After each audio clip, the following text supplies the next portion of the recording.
Boa noite a todos.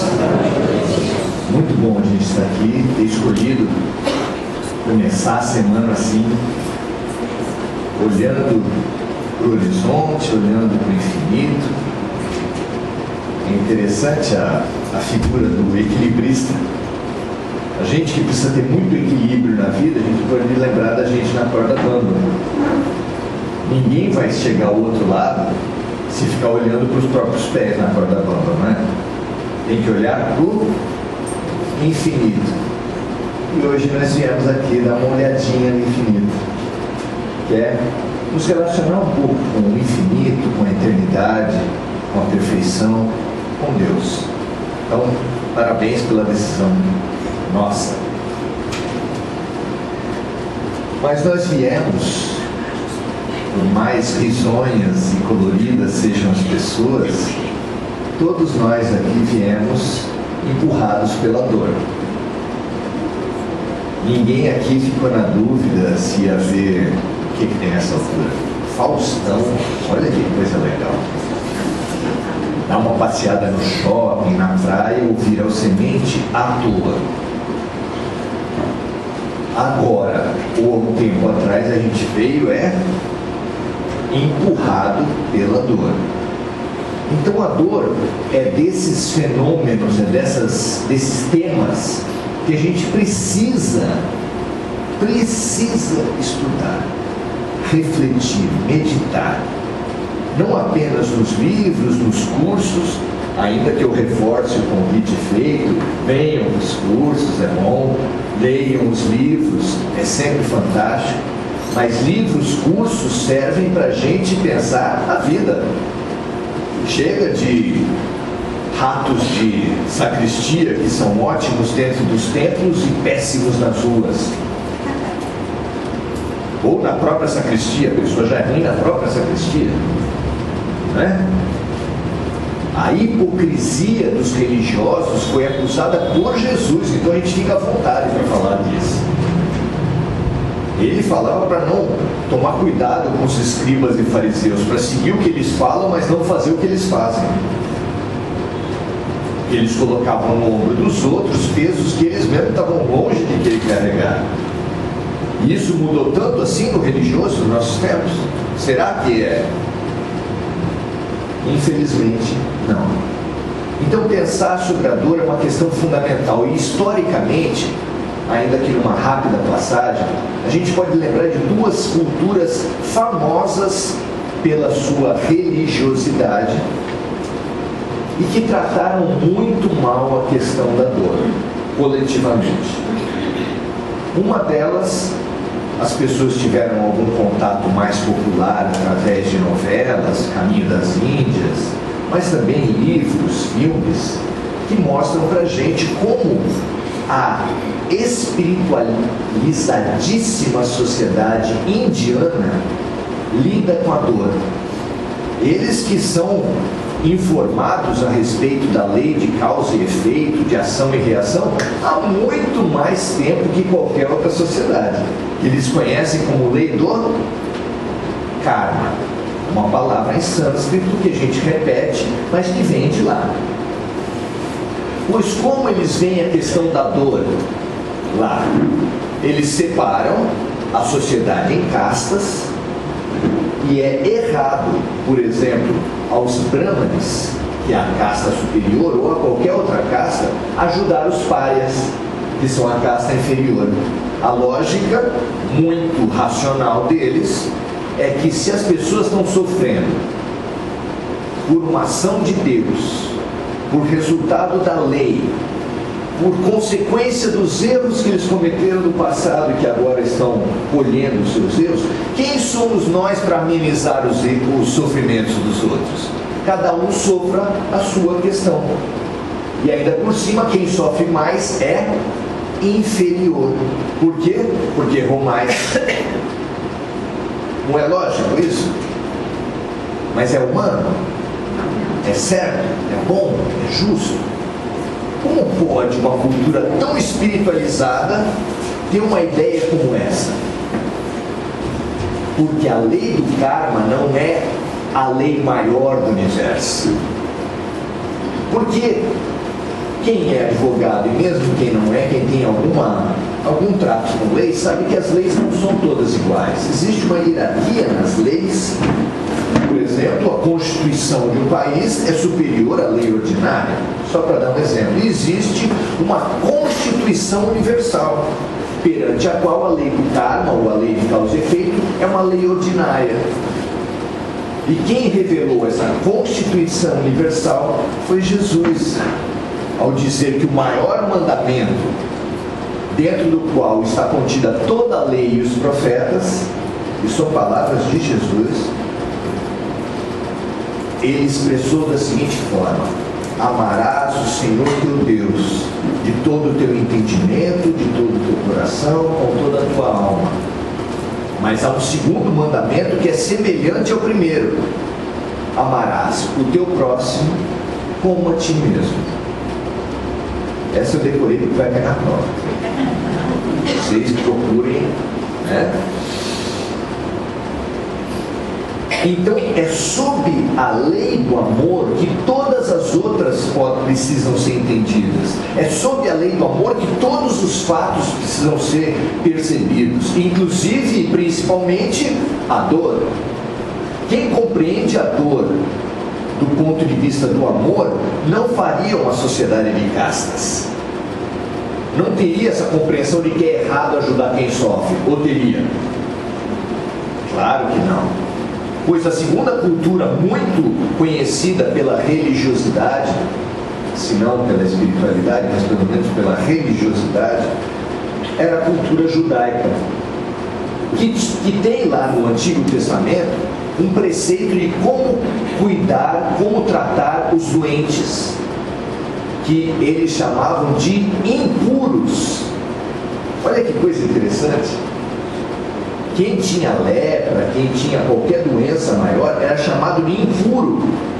E está lá no Levítico que as cidades devem ter um vale, uma região fora da cidade, onde eles deixem os impuros, os leprosos, o vale dos leprosos, como tinha em Jerusalém. Não é parecido com não tem uma estrutura e uma racionalidade parecida com o pensamento dos indianos? É a mesma lógica. E esse é um padrão de ver a dor. É um padrão que está incrustado nas nossas almas. Até porque nós não nascemos agora. Vocês acham que nasceram agora? Não é que nem o Raul Seixas falou que ele nasceu há 10 mil anos atrás. Nós nascemos há 200 mil anos atrás. Então a gente já vem vivendo tudo isso, e tudo isso está nas nossas almas. Não desaparece assim: morri, renasci, sou outro. Como as pessoas falam, encontrei Jesus, pronto, sou outra pessoa. Claro que não. Claro que não. Isso está aqui dentro e precisa ser transformado. E se você está sofrendo e tem um resquício desse pensamento, com que atitude você vem para buscar a cura, para buscar a melhoria? Se você ainda acha em algum canto da sua alma que quem sofre é porque está sendo castigado, isso está longe do Espiritismo? Está longe das expressões que a gente ouve?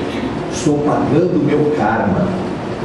Estou passando por um resgate, como se Deus fosse um cobrador de contas que passasse como oficial de justiça na casa de cada um, cobrando os seus erros do passado. Isso está dentro da gente. Essa é a cultura religiosa que a gente carrega. Se você não se livrou disso, você, ao buscar a sua cura, você vem a cura com culpa também. A culpa melhora a dor? O que vocês acham? A pessoa que já está com dor ainda se sente culpado por estar doendo. É mole? Mas isso piora muito. Culpa é como atirar balde de gasolina, apagar incêndio com balde de gasolina. Não melhora em nada, ao contrário, piora muito. Compreender então essa dor é uma tarefa fundamental que a gente obviamente não vai esgotar no tempo de meia hora, mas que vale a pena estimular para que cada um faça mais ainda os seus estudos. Paulo de Tarso, por exemplo, antes da conversão, ainda como Saulo, ele ironizava essa doutrina do nazareno, do carpinteiro. Como pode pretender que seja o Messias, o Salvador da terra, o libertador de Israel, seja um carpinteiro? Gente, o cara veio da Galileia. Está lá no Evangelho, falavam para Jesus, para os discípulos assim: nada de bom vem da Galileia. Sabe, Nordeste brasileiro assim? Tem discriminação com as pessoas? Não? Dentro da cidade tem alguém aqui da área continental?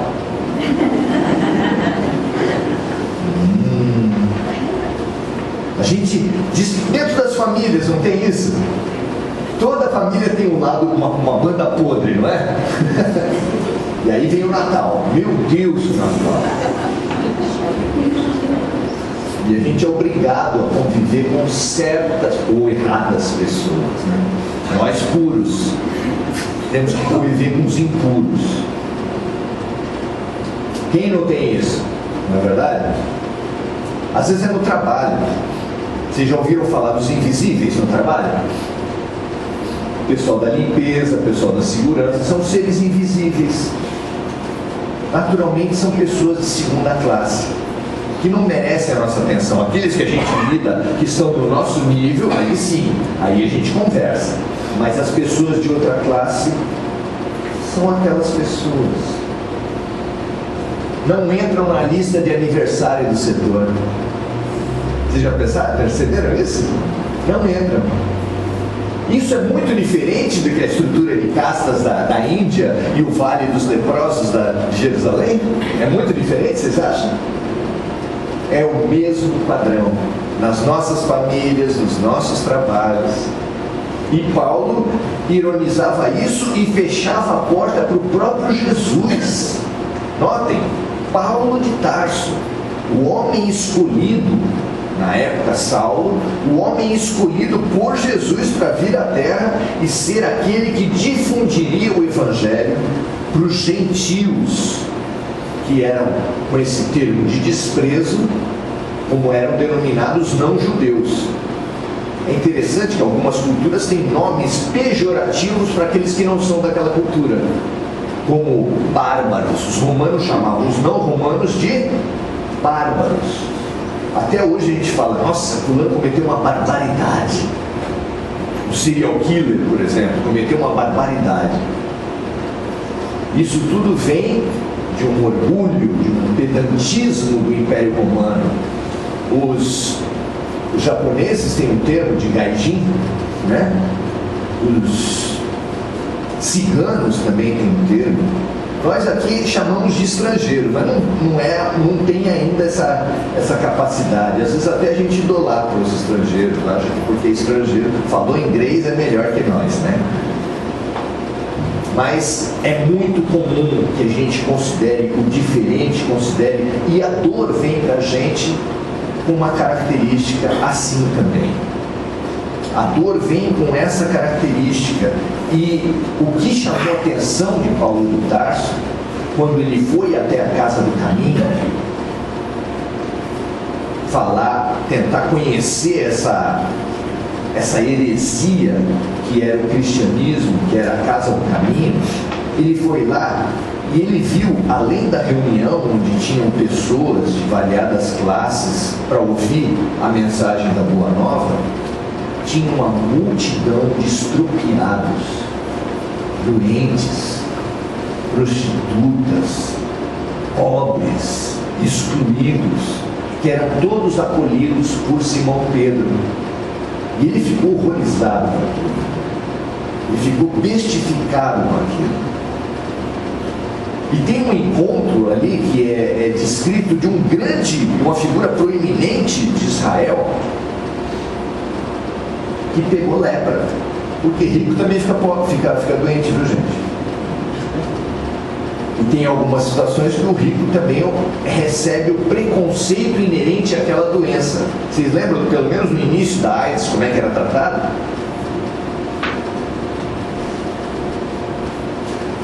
Acho que o Enfio e o irmão dele, o Betinho, que pegaram a AIDS por transfusão de sangue, vieram para trazer uma grande missão, para tentar quebrar um pouco esse preconceito da peste gay, que era como era conhecida a AIDS no início. Hoje já se tem uma outra cultura, uma outra aceitação, mas nós também achávamos impuros e queríamos distância das pessoas. Hoje é a coronavírus, né? Tem olhinho puxado, a pessoa é discriminada. Gente, se vocês puxarem muito a Maria Chiquinha, já é capaz de receber pedrada, porque isso fica assim, ó. Cuidado, eu não tenho esse perigo, não tem nada. Então, Saulo achava que não podia ter uma pessoa que nasceu na Galileia, que veio pobre, que lidou com pobres, que morreu na cruz entre dois ladrões, que sofreu pra caramba. Esse não poderia ser o Messias. Nós mesmos, quando assistimos um filme sobre a história de Jesus, perguntamos assim, mas por que ele teve que sofrer tanto?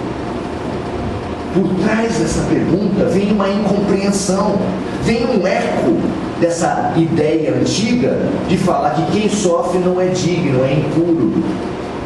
Sofreu, não deve prestar, está pagando os pecados. E o Espiritismo às vezes serve para reforçar esse tipo de ideia.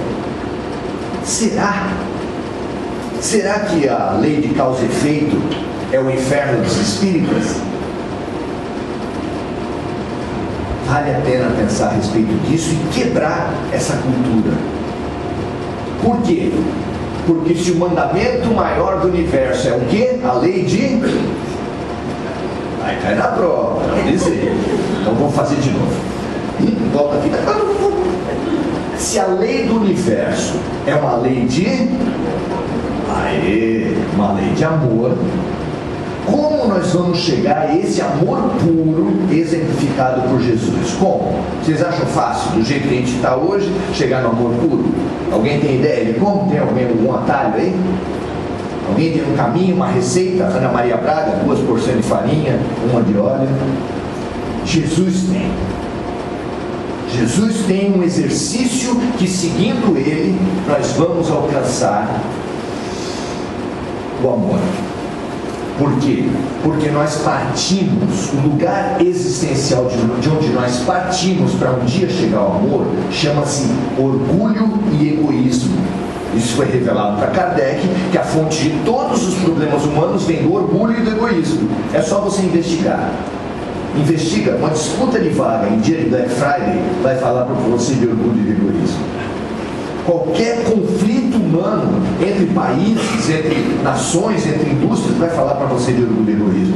E como é que a gente sai dessa posição de orgulho e egoísmo para a posição do amor sem fronteiras, do amor iluminado, do amor para todos os seres e todas as condições? Tem uma distância enorme. Como sair dos muros do egoísmo para esse amor de Jesus?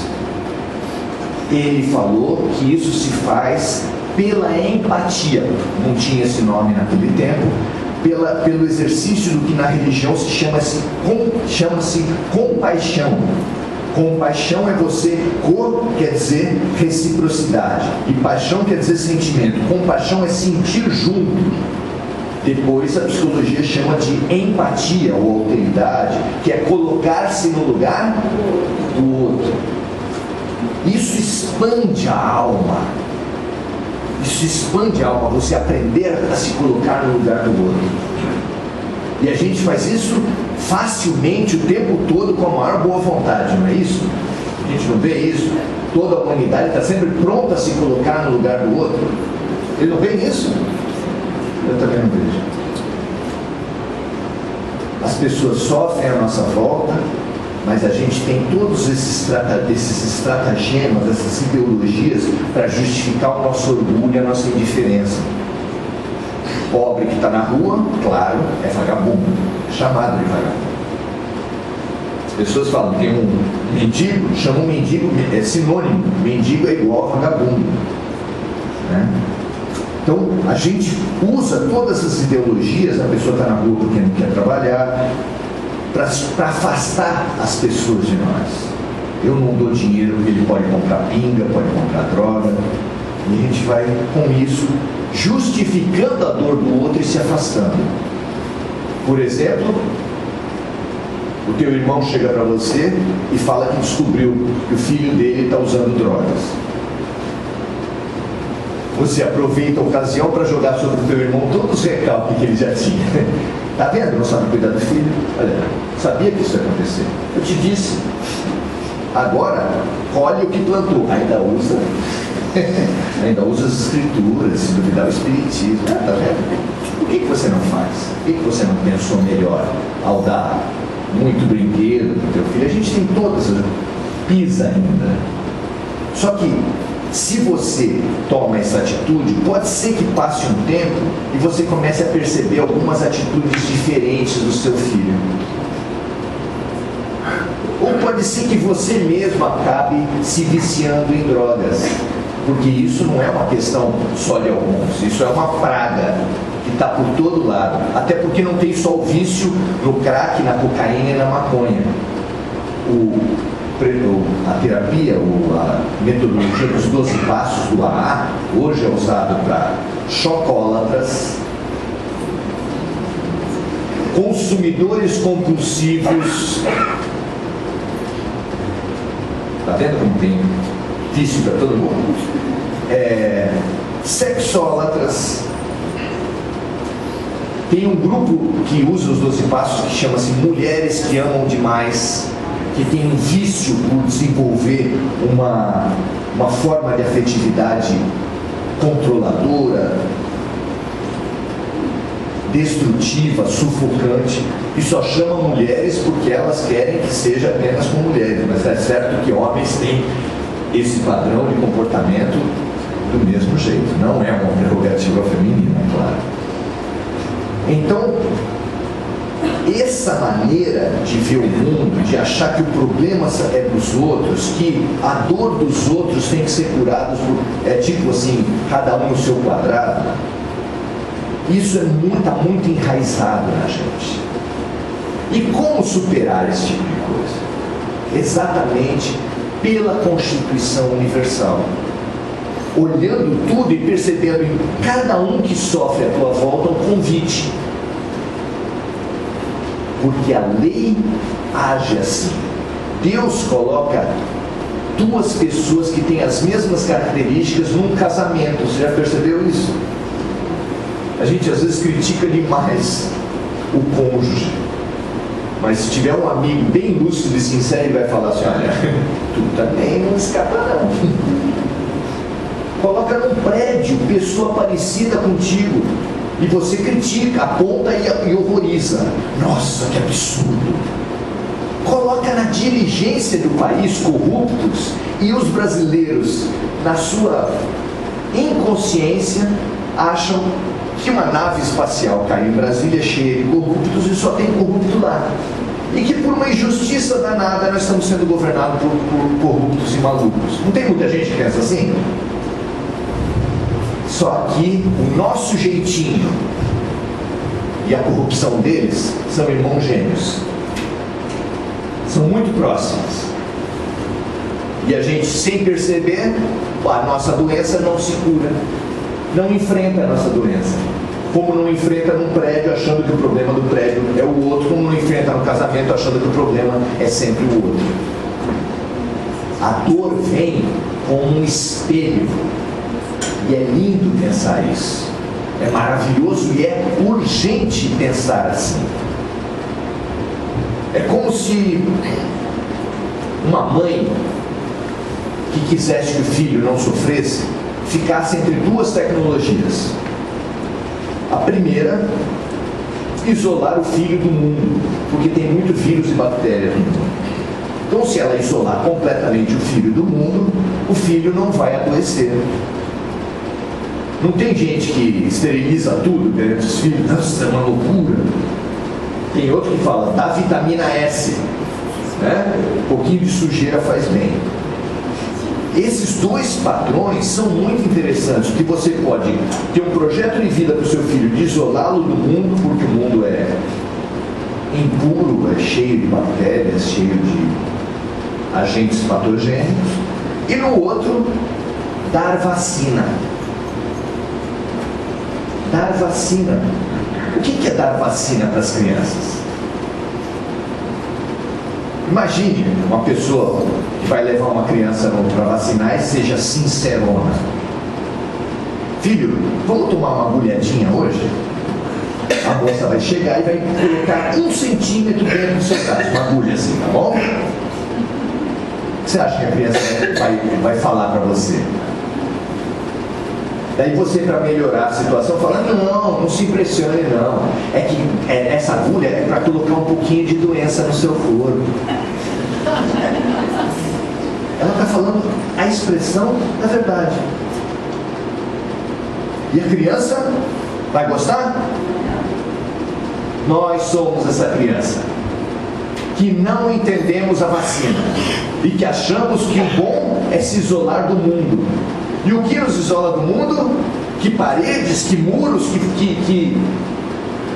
que nos isola do mundo é o orgulho e o egoísmo.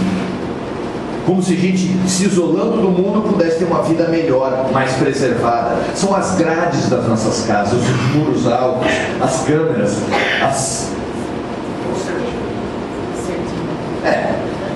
vidro quebrado, toda aquela coisa que faz as nossas casas serem maravilhosas penitenciárias. Pois é. Então, qual é a maneira? Como você tem conduzido a sua vida? Se isolando do erro e da dor a título de preservação, ou aceitando a dor como um remédio do grande médico?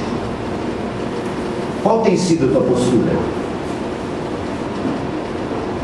Analisa, pensa. O que a gente pede nas orações? Que nos tire da dor, não é isso? A gente não pede isso? Fala a verdade. É isso que a gente pede. Pouquíssimos, raríssimos têm a lucidez de falar assim, me dá mais coragem e mais lucidez para enfrentar bem essa dor e tirar dela as lições e os remédios que certamente Deus colocou nessas dores. Tem alguém que pensa assim? Tem? Levanta a mão, por favor.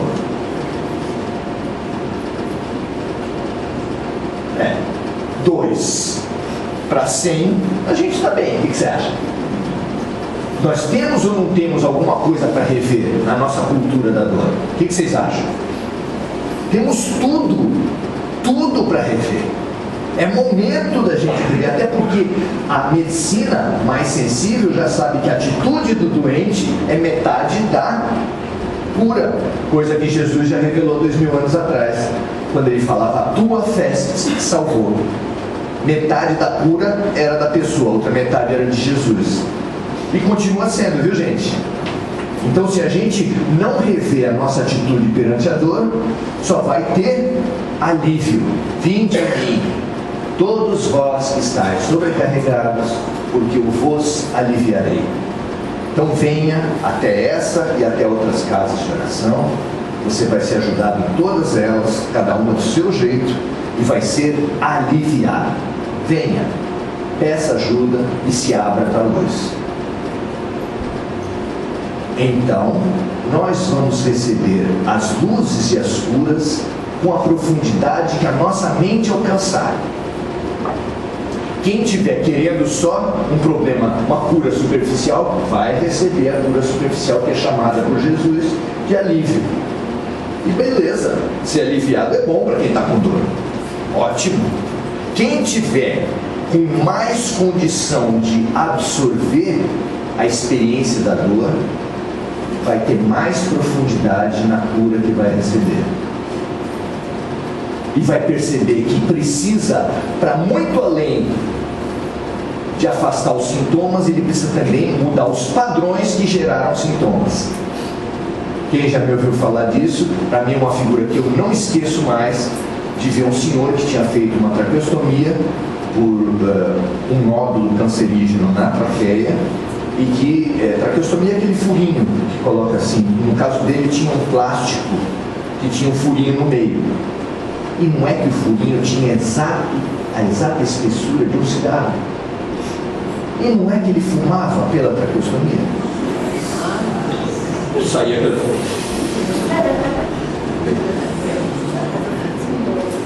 Tenham a certeza que quem sair daqui aliviado,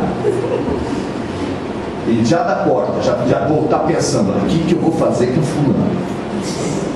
Que amanhã não passa. Deixa que eu vou fazer e acontecer. Até me fortaleci mais aqui, pedir na minha oração que às vezes Deus vira jagunço. Eu não vou fazer nada com você, mas Deus.